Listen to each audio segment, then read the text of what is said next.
Today, I'm joined by Carsten Kärcher from Germany. Carsten is a licensed alternative practitioner for psychotherapy, an alternative mental health practitioner, and a practitioner and instructor in logosynthesis. He recognizes that sometimes we know exactly where we want to go, but an invisible hand seems to be holding us back. And this pattern can change. So, drawing from both his professional expertise and his own personal experience, Carsten combines logosynthesis with Viktor Frankl's logotherapy and existential analysis to help people reconnect with meaning, purpose, and their own inner resources. In his work, he explores what he calls our inner museum, the collection of memories, impressions, beliefs, and experiences that can quietly shape our reactions in the present.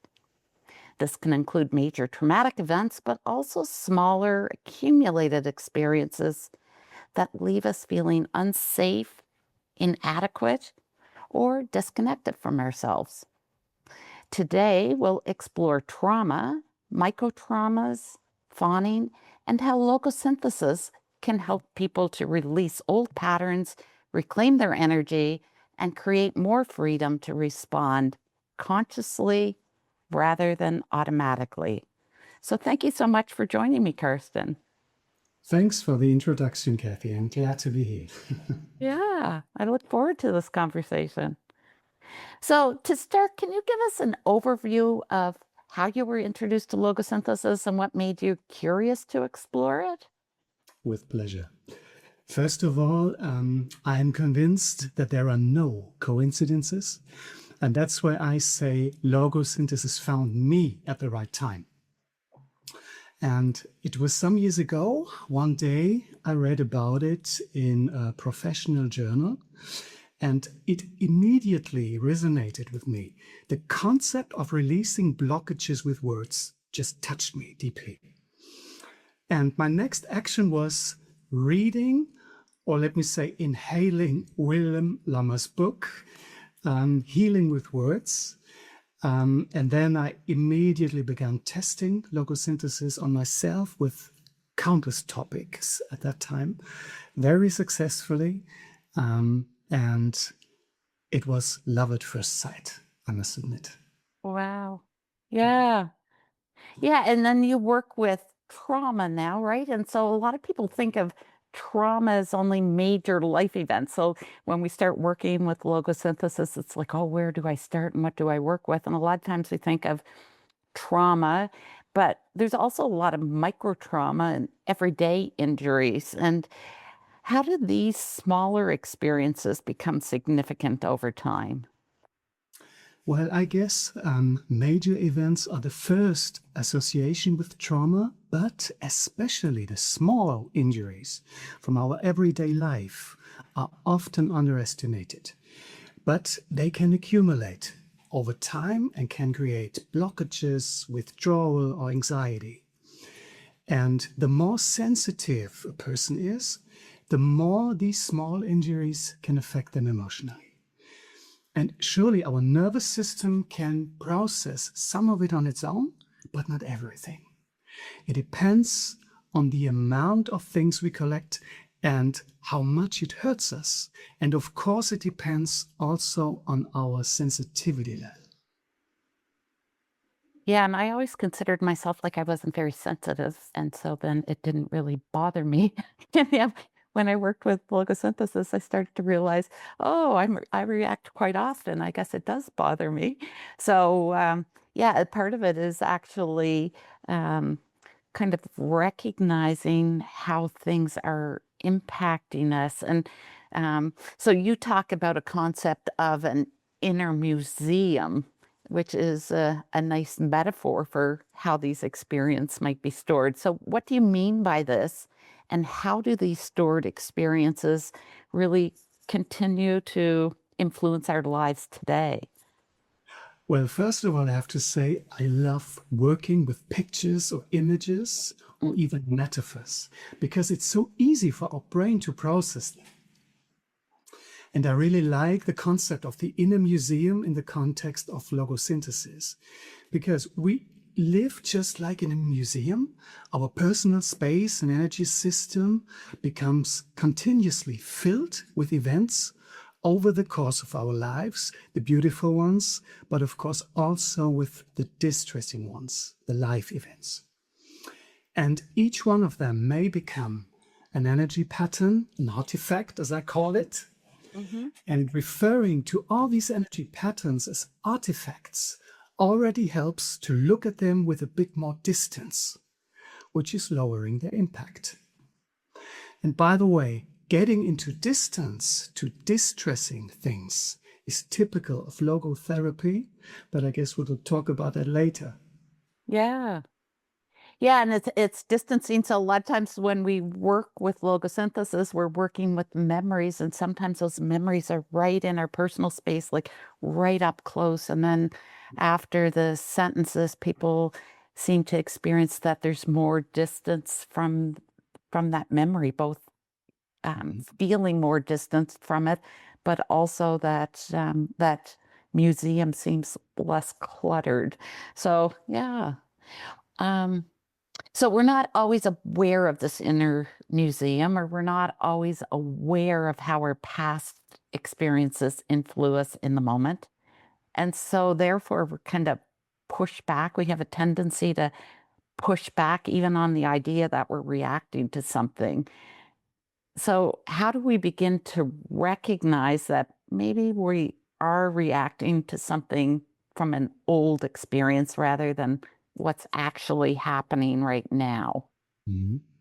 Well, first, one should develop an awareness for the things one reacts to.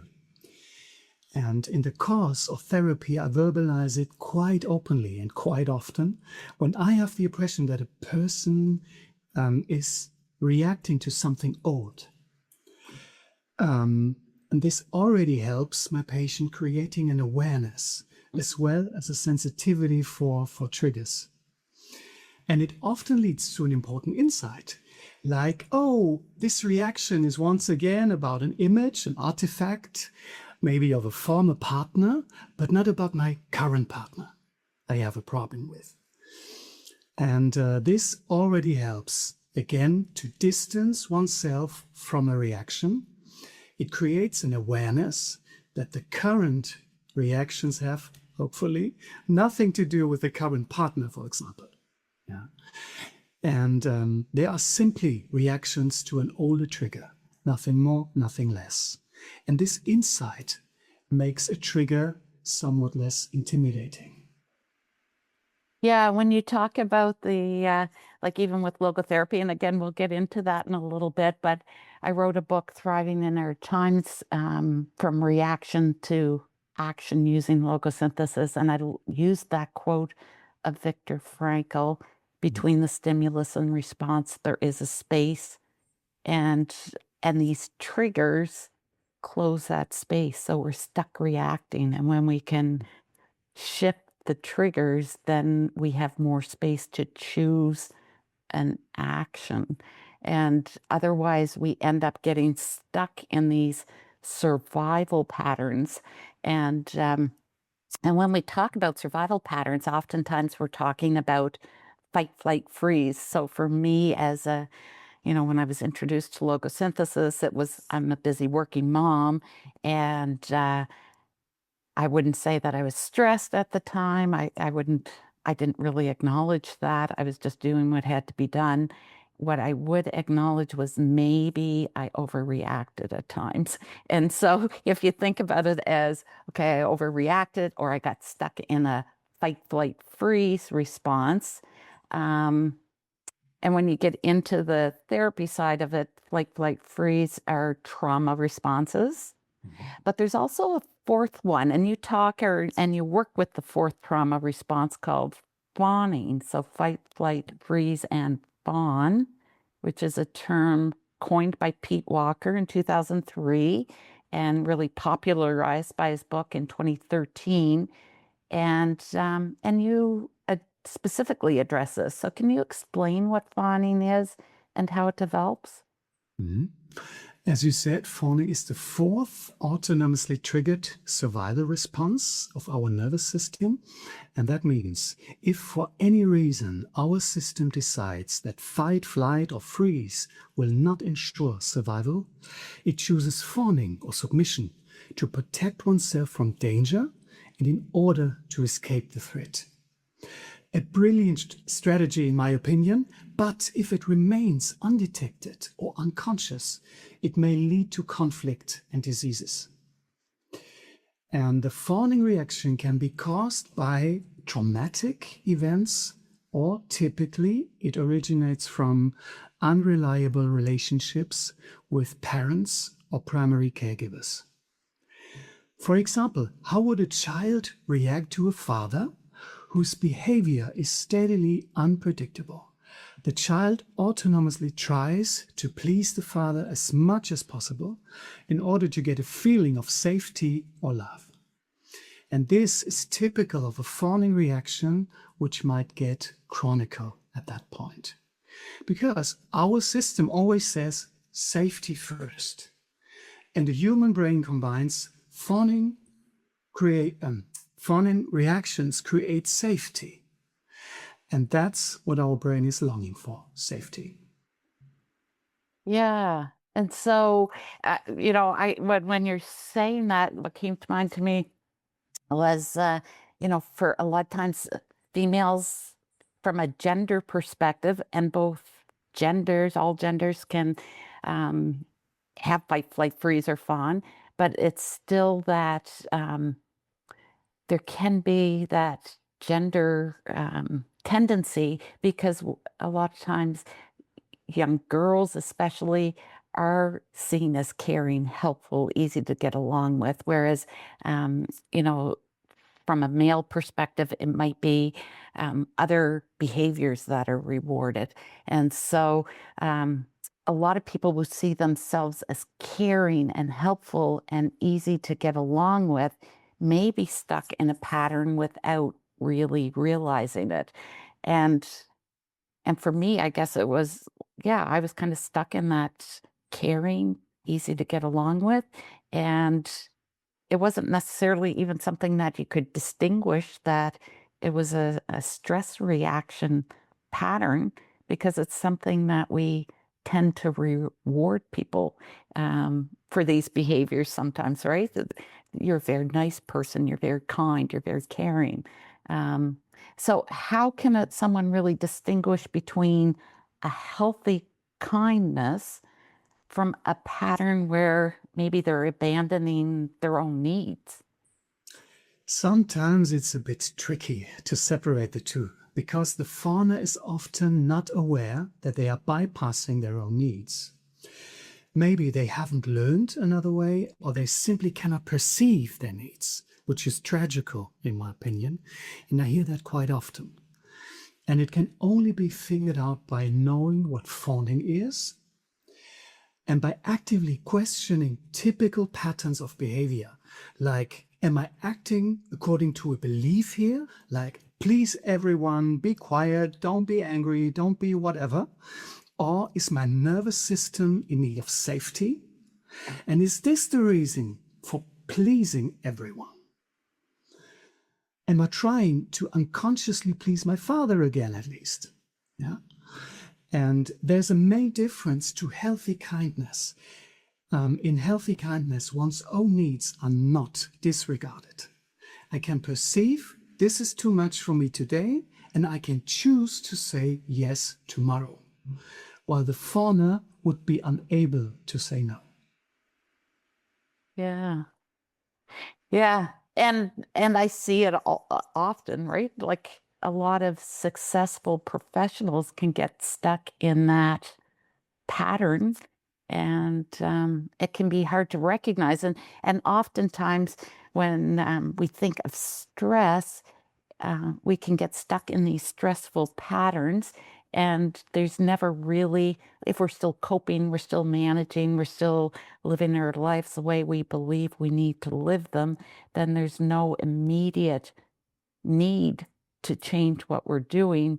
And yet there are some real consequences. So what are some of the consequences of living with a chronic fawn response? As I mentioned, I have experienced it firsthand. Well, chronic fawning can lead to deep chronic exhaustion, which may result in anxiety, depression, or any other diseases. And in a chronic fawn response, you may have a very poor access to your own desires and needs, or you do have access, but you can't express your needs because they might create conflict, and you automatically avoid any kind of conflict as a fawner. And both leads to an unhealthy relationship with yourself, like constantly crossing your own boundaries, losing touch with yourself physically as well as emotionally. Yeah, so can you talk maybe a little bit more about how it affects the person's relationship with themselves? Like we can often see maybe how it might affect a relationship with others, but tell us a little bit more about how it affects the relationship with ourselves. It's getting worse all the time. And you can imagine what remains of you when you don't perceive your needs. Yeah. Yeah. That leads into personal chaos, inner chaos. Yeah, and you think, oh, it'll resolve itself over time. And yet often we end up in more rigid patterns. Like my experience, if I look back now, because I was introduced to logosynthesis 13 years ago, and I use it as a routine, healthy lifestyle practice. I do self-coaching. I work with guides to help guide me through bigger issues and deeper issues and ones I can't recognize. And if I look back as to what would have been different for me today if I hadn't used this, and I sense that my patterns would be more rigid. And so I would, yeah, just working harder to please people and care for people and help people that are struggling. And all that time, where I ended up noticing it would have been in my voice and my quick reactions and, can you not help out? And just those really reactive behaviors around my kids, which is not who you want to be reactive around, or your spouse or your siblings. And you get stuck in that, and it doesn't really resolve on its own, does it? No, it doesn't. No, Yeah. it's impossible. Yeah. So in logosynthesis, we often talk about sensory perceptions, or we might recognize it as mental imagery is a term that's used in some of the medical research now, but it's basically the memories, like that inner museum that you're talking about, the memories, the past experiences that we see or we hear in our personal space. And it's the way that we as humans recall things, and the way past experiences can continue to trigger emotional reactions. And at times, these reactions can be really intense. So, how do you see this showing up in trauma work? This is where the concept of the artifact comes into play again. Let me give you an example. If a teacher fails me in a highly humiliating way during an exam, a mental image of this person may form. And if I find myself in an exam situations again, perhaps years later, a gesture, a posture, the voice, a smell, or any external thing can reactivate that original image, triggering exactly the same reaction as back then. And working with people suffering from traumatic diseases is full of such perceptions and images and automatic reactions, which makes it quite easy for me as a practitioner and guide to identify the exact triggers for the logosynthesis process. They seem to be presented like on a silver plate sometimes. Yeah. Yeah, and once they start getting in touch with what's bothering them in the moment, these old memories and images and smells and sounds and feelings they get activated or come to the surface, right? So we don't have to go looking and trying to find them. When we get in touch with the distress, then they come to the surface because they're associated with it. So when we talk about logosynthesis, what makes this approach different from ones that primarily, like models that primarily focus on analyzing the past or really understanding the person's story? Its elegance in handling a person's biography and its precision in processing. In logosynthesis, we no longer need to spend hours talking, analyzing, understanding how something came to be. A brief outline of the biography is enough, and focusing on working on a topic that shows in the here and now is sufficient. I've never been able to work more precisely before, and I guess these are the main differences to other therapy models I know. Yeah. Yeah. And so if someone's experienced trauma, and especially, we know working with people that have experienced trauma, it's so important to create a sense of safety if we're working with these difficult memories. So how do you create that when working with people? Through relationship and time. And relationship and relationship and time. Until the relationship with the patient is characterized by enough safety and trust, then he gets the necessary stability to process any distressing events. Yeah. It And might take a bit time sometimes. yeah. And for me, really, the model itself provides a lot of safety because I know that when I'm working with someone, there's a very specific, structured, repeatable process to follow that that I can feel safe. And when I feel safe, then people pick up on that as well, right? If someone's feeling stressed that they're working with a difficult memory, if you're guiding someone and you're feeling stressed, the person can really pick up on that as well too. Yeah.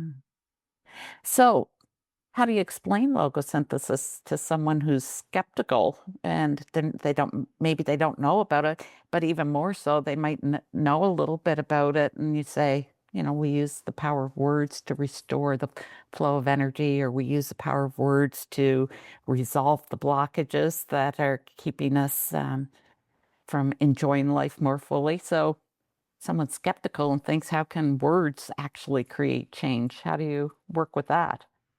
Well, I do ask him to repeat, I retrieve all my energy bound in my skepticism.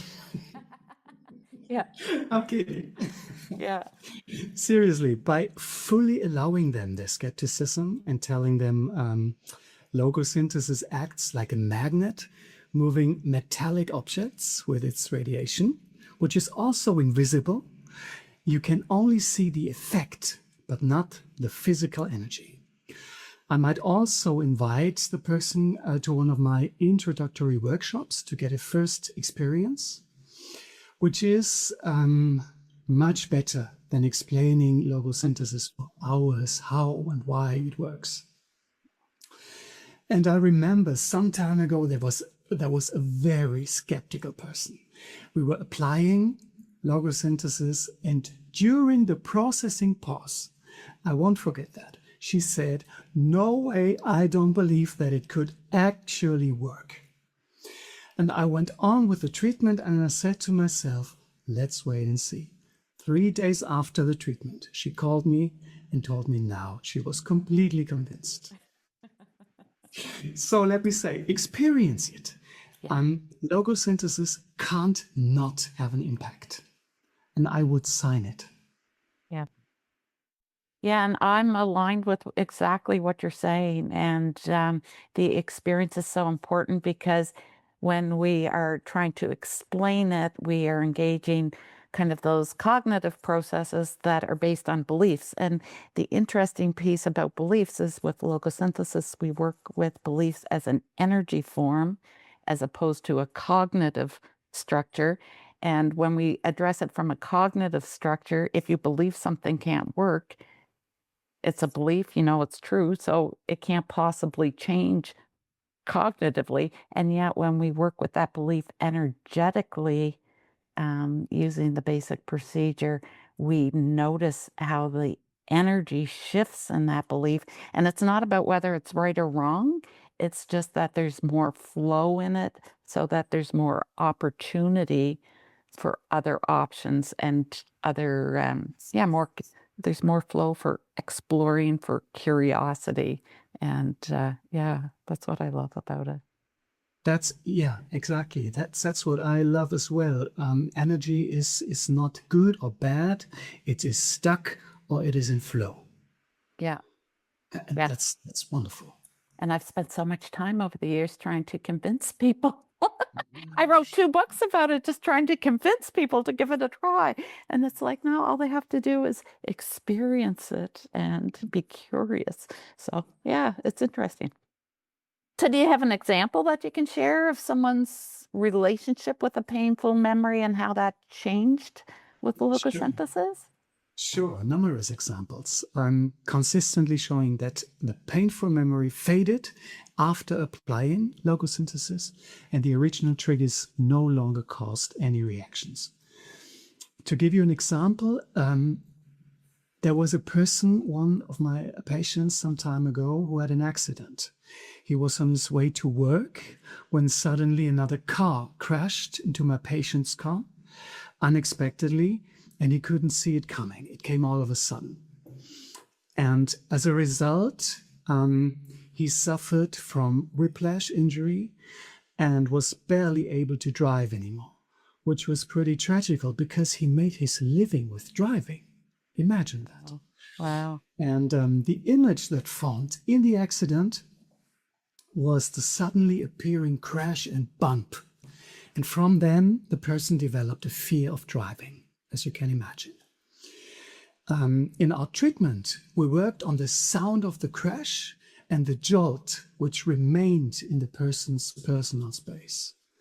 And by the way, the image formed on the left side of his personal space, which was pretty interesting to identify and locate it, because that was where the car came from in the accident. Yeah. And after the treatment with logosynthesis, these 2 aspects of the event lost their energy and power, and the person could drive again without any fear or any reactions. Interesting, isn't it? And there's so many examples of accidents. Like sometimes it's the color of the car. Every time a person sees the color of a car, or every time they drive by the location of the accident. And I've done a number with, a number of situations where people have had those sudden impacts, right? And those sudden impacts can be a little bit different than kind of those chronic situations that impact our personal space, but those sudden impacts can resolve so beautifully with logosynthesis. Yeah.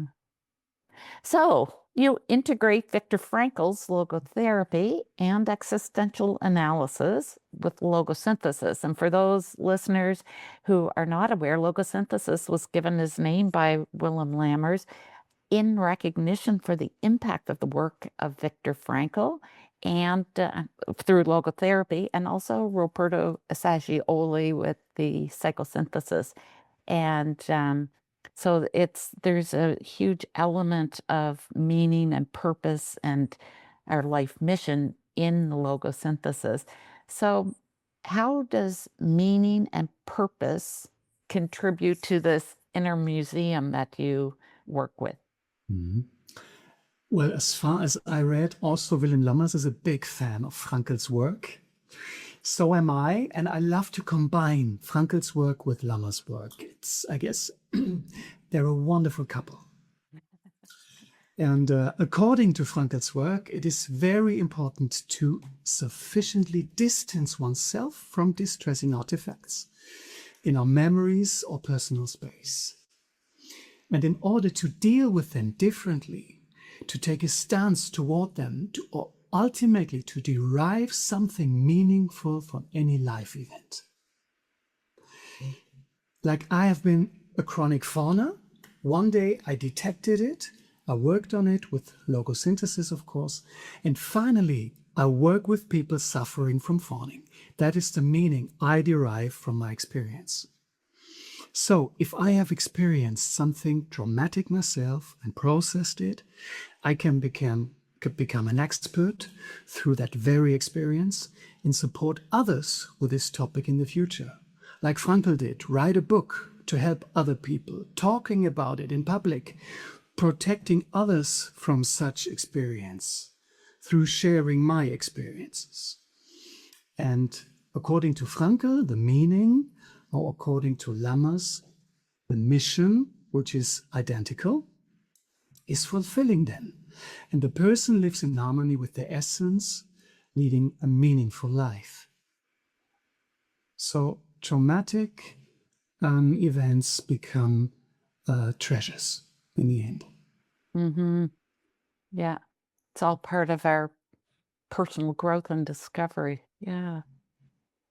Yeah. One of the things with logosynthesis that I really appreciate is that we are all essence. So we're all a spark of the divine.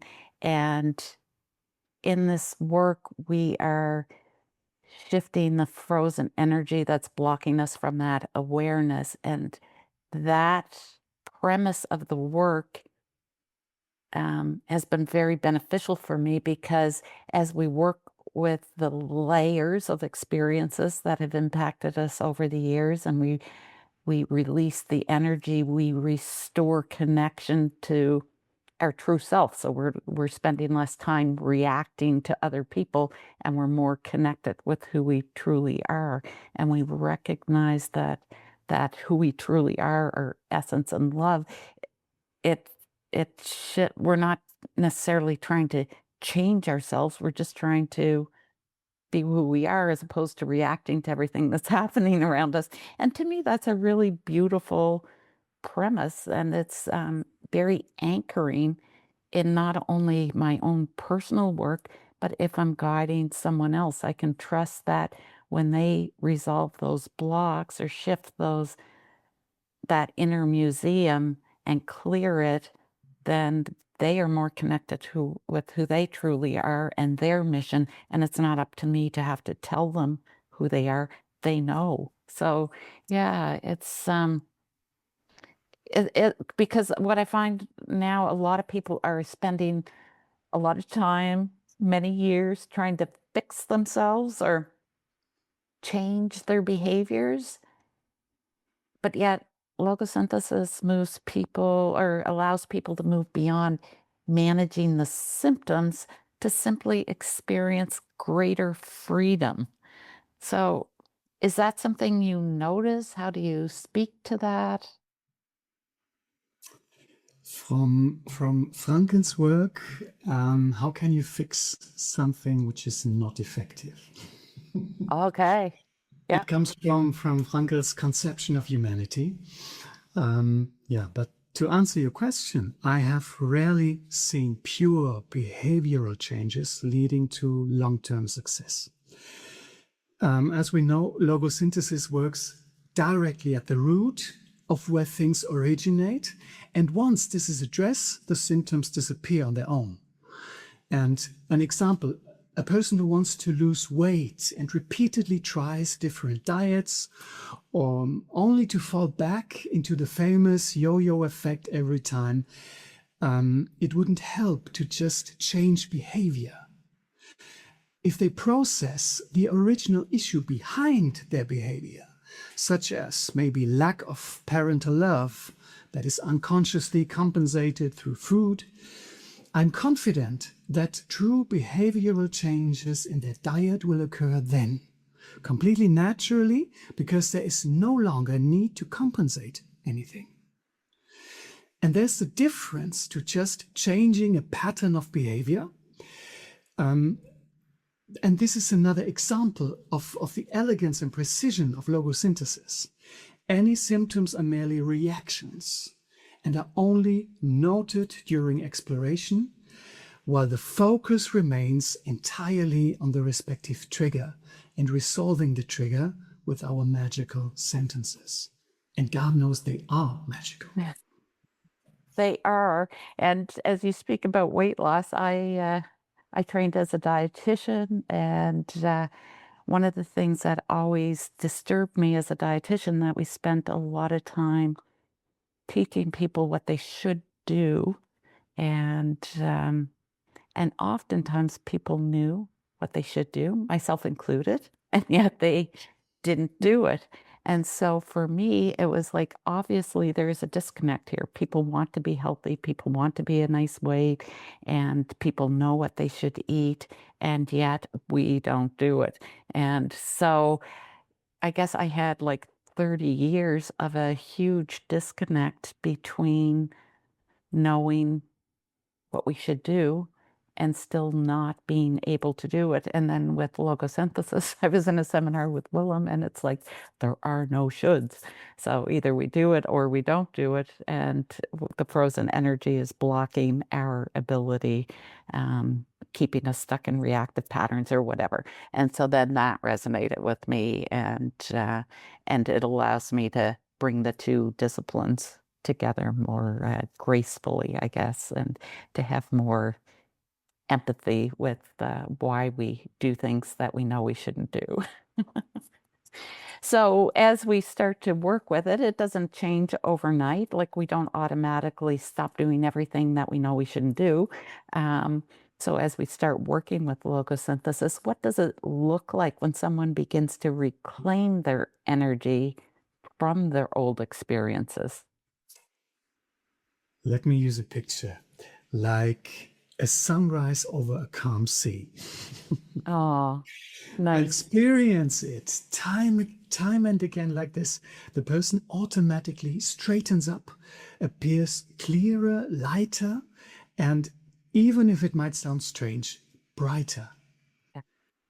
And they regain more freedom, more room in daily life, and a drive to take action for meaningful things. Yeah. Yeah, and it's that awareness that they are not the reactions, right? That there is something that's that's creating this reactive behavior. Yeah. And so how do you know when someone's moving away from survival mode into a more authentic way of living? Besides all this brightness, Yeah. the person is no longer trapped in reactions to original triggers, and begins to permanently shape their life according to their own true needs, the meaningful ones. And I see changes in lifestyle, in private life, in relationships, career transitions, whatever. That's all very common in this process. Yeah, and I've read a lot of books over the years about, you know, how to connect with meaning and personal growth and personal development. And I loved all these books, and yet I was often still stuck in these patterns. And it was like, this is just me. This is who I am. I grew up, I always say I grew up on a busy dairy farm, and we learned to work hard and work fast and do teamwork and all that kind of stuff. And if people told me to slow down or relax, I'm like, do you not know how much work there is to do? And it was just, that was who I was. And because, again, you go back to the beliefs, that is what I learned and how I believed I needed to operate in the world. And so it didn't matter. Like, I read these books, I knew what I should do. I remember reading like the negotiation generation parenting book, and I thought, oh, yeah, this makes sense. And yet I was stuck in these patterns with my kids that they had to learn to work hard and sweep the floor and clean the house. And so, for someone that's listening who thinks, I've always been this way, there's no changing me, this is just who I am, what would you want them to know? One of my favorite questions. I would ask, great, do you want it to stay that way? Or is there any meaningful reason to change? And according to Frankl again, change requires a conscious decision, which signals to the brain that it's time for something new. And it prepares the whole system for something new. And we always have the freedom to choose each and every day. Yeah. And for me, when I was introduced to this, it was, like I said, that busy working mom phase where my kids were in, I think, maybe junior high, like 10, 12 years old. So they were into sports. I was managing the teens. We had pharmacy and busy with that, but I worked for Kraft Food. So it was corporate role that was, probably could have taken all my time. So it was that busy, busy time. And then it was like, well, I know that I need to do something. So, but it was, how do I find the time to learn this? Or how do I find the time to invest in this when I have so much other stuff going on? And yet, something inside me told me that was precisely the time that I needed to do it. And so there's that old saying that when the student's ready, the teacher will appear. And Willem actually is a first cousin of mine. So my mom and his dad were brother and sister. And he was in the Netherlands, Switzerland, and I'm here in Canada. So I didn't know him. And he was coming to Halifax to run some training. And so he appeared at our dinner table, and we had a beautiful meal, and I thought, oh, there's something here. But it wasn't something that overnight I bit into, but like to your point, when you first were introduced to it, there was something that really touched me to say there is something meaningful in this. And I had to find the space to breathe, to say this is important. And it's more important that I have to clear my calendar to make the time in order to discover it. And I certainly have no regrets in doing that. But I guess I just wanted to kind of reinforce that it's not always easy to find the time. And so then, one of the questions I guess I have for you is like, what's one thing that people can begin noticing in their own lives to recognize where, maybe old patterns that might be influencing them or dominating them or running their life, and what can they do? I would say by consciously perceiving all situations in which an automatic or unwanted reaction occurs in the body, in the emotions, and in thoughts. A reaction that I actually do not want to have at all, but cannot change simply by making up my mind or making a decision. Creating an awareness for such reactions. Hmm. Yeah, I agree with that. 190%. Yes, I agree with that. So what gives you hope when you witness people release patterns that have shaped their lives for years? My experiences over the past 16 years of therapy work, especially the past few years applying logosynthesis, it proves to me over and over again that a person can become free from everything that blocks their essence. And they can do so until their very last breath. That's what Frankl taught us. And like one of my highly regarded logotherapy supervisors from Vienna used to say, it's never too late for change, but always high time. I agree. Yeah. Yeah. No better time than the present. Yeah. So how can people get in touch with you if they want to learn more, explore the approach? Yeah. Easily, simply write an email or visit my website. All of my topics, working methods, and online workshops are listed there. Okay. So we will put the link in the comments, and anyone can get in touch with you. But thank you so much for sharing your experience and your expertise, Carsten. I love how you work. Yeah. Yeah.